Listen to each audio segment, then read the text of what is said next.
Well, hello, friends. Mark Holmes here with my buddy Cowboy Joe Boo. And as always, thank you guys for watching, commenting, and subscribing to the Joe Boo Sports Report. Without you guys, this literally does not work. Well, the Dallas Cowboys have now finished week number 2 in the preseason against the Cincinnati Bengals, losing 21-13. Now, remember, guys, we're talking about preseason, so the numbers don't really mean anything. You can go 4-0 and end up being 0-16 during the regular season. With that being said, what you want to do in preseason is you want to get some work in, you want to look at some guys, and you want to get out healthy. Well, we had quite a few injuries in this game.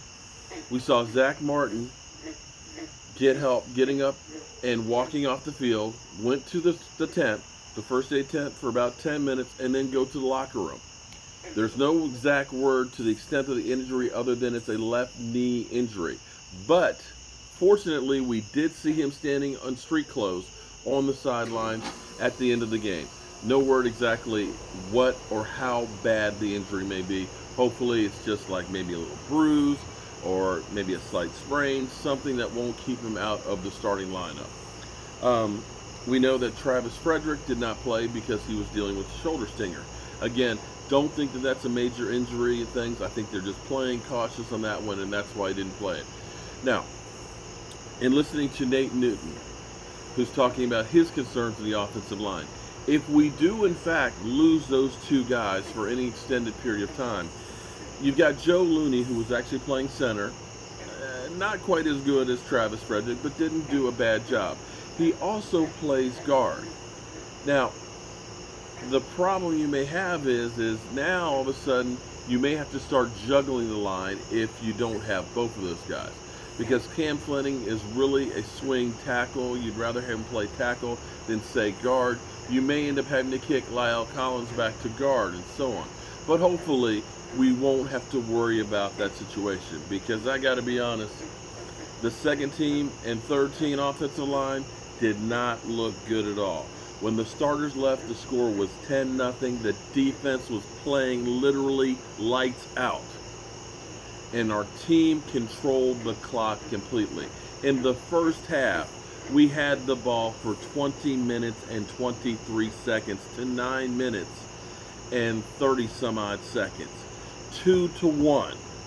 You do that, my friends, that's winning football. On top of that, Dak in 3 series hit 6 different wide receivers. Or excuse me, 6 different people.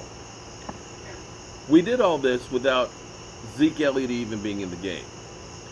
I know a lot of you guys are going to say, well, you were not throwing the deep ball. Understand what we are doing with this offense. This offense is going to go methodically down the field. They're going to score. They're going to keep the ball out of the other team, and they're not going to take a lot of risk. If you don't turn over the ball, it bodes well for winning. If you control the clock and keep the other team off the field, a la, say, an Aaron Rodgers, give them fewer opportunities, you will win. And that's what this team is predicated on. What you saw happen is we're running the ball. Dak's hitting an Allen Hurns. Dak is hitting a Dalton Schultz. Dak is hitting Michael Gallup. You're running the ball with Rod Smith. The defense is literally got their head on a swivel because we don't know who is going to be the guy to stop. That, my friends, is what's going to help this team win. That, and of course, a defense, a starting defense that has pitched shutouts now in 2 games. Forget about the final score. I don't care about the third string guys. Most of those guys won't be on the team. But your defense, Jalen Smith is running around like a crazy man, moving, making tackles left and right. He's looking incredible. Sean Lee, first action really after only having a week of practice, looked a little rusty, but I'm not worried about Sean Lee. You had DeMarcus Lawrence, who looked like he was shot out of a cannon, put a lick on Andy Dalton just a hair second late.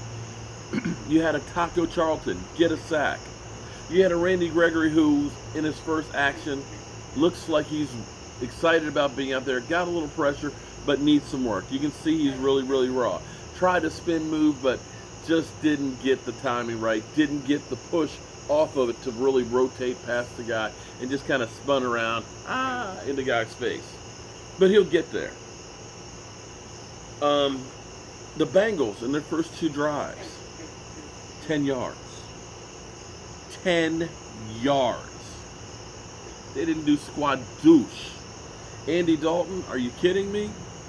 The way they talk about Dak Prescott, you think that Andy Dalton was head and shoulders above him. Didn't show me jack. My play of the game. Hold on, guys. Hold on.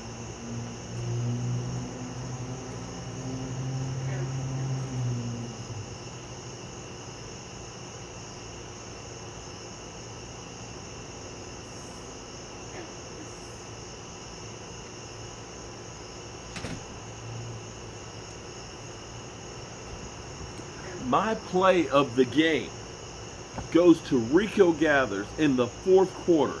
You know, I'm sitting here looking at all the responses and stuff, and thank everybody who joined in for our live stream. It's incredible to see as many people as we have on there. But here's what was incredible, because Mike White had literally thrown the ball right here to the defender. The ball literally right here. I know the guy was thinking, yeah, I'm making this team because I'm getting this pick. I'm getting an interception. It's coming right to me. All I got to do is wait right here, because here's where the ball is. And it was at that moment that Rico Gathers, with that 6'8" frame, with those long arms, literally reached over top of the guy, grabbed the ball, and pulled it, boom, for the reception. Incredible play. Incredible.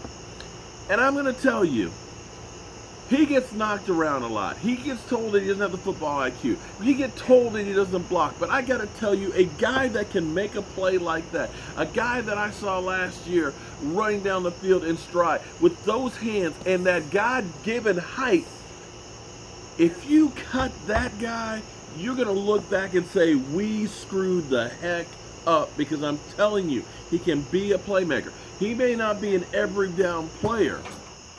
He may not be the guy you want in there on the ground and pound on every running play, but I swear you have to keep that guy, and a guy with that size, with that mismatch ability, you have to find a couple of plays. If you look at New England, and God, there's nothing I hate worse than comparing and looking at stuff from New England. But what New England does is they end up using not just the starting 11 guys on offense and defense. They've got guys in the 30s and 40s that they use for specific plays. If I can get an advantage in a couple of plays here and there, I will do it with whatever guy, and I don't care if he's a regular starter or not.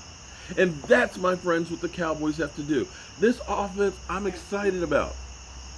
I'm excited about it for the simple fact that teams are not going to know what they're going to do, where it's going to be, because every week it can be a different person that you have to stop.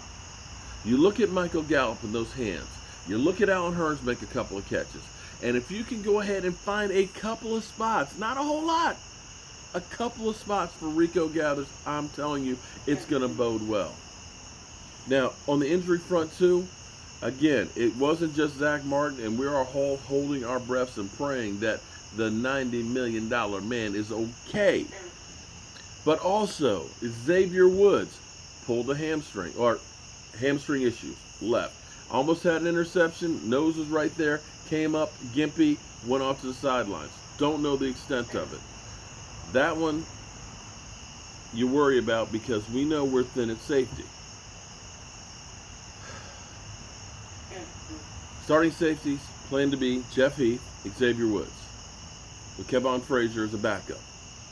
Behind that, Jamil Showers. Oh, Jamil Showers probably won't be behind there anymore. Jamil Showers went out of bounds, and I'm going to tell you, immediately when I saw it happen, I said in my mind, that's an ACL. I know the look on the face. I know the instant grab before you're even on the ground, because you feel it. You know that pain is right there. As he's going to the ground, he is grabbing for the knee, and you can see him turn back. I've had that feeling, and I know that is not good.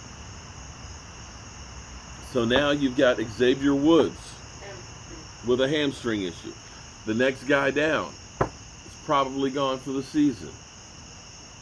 You got to be thinking Earl Thomas. I know, shut up about Earl Thomas, but I'm telling you, we have problems at safety. Also, too, Deontay Jones went down, knee injury, on the sidelines with ice bag on there. And Bo Scarborough, who's been beasting and bullying and everything else, hip flexor. A lot of injuries tonight. Don't like them, but again, I saw what I needed from my starters. Dak passed the ball around. A couple passes he had a little bit high. In fact, I think if we had Rico in there, they would have been completions. Hint, hint, Cowboys. Defense, starters, they were good. A little soft in the middle on a couple of plays, but other than that, I'm happy. Whew. Damn, Joe Boo. Why didn't you tell me I didn't get your refill? As always, friends, I want to thank you guys for watching, commenting, and subscribing to the Joe Boo Sports Report. You're going to need a new bottle. I'll see you guys tomorrow morning with our Don't Sleep on the Dallas Cowboys report, and hopefully we'll have more clarification on the injuries that we have sustained. I'm Mark Holmes. This is Cowboy Joe Boo, and thank you for being part of the Joe Boo Sports Report. We'll see you soon.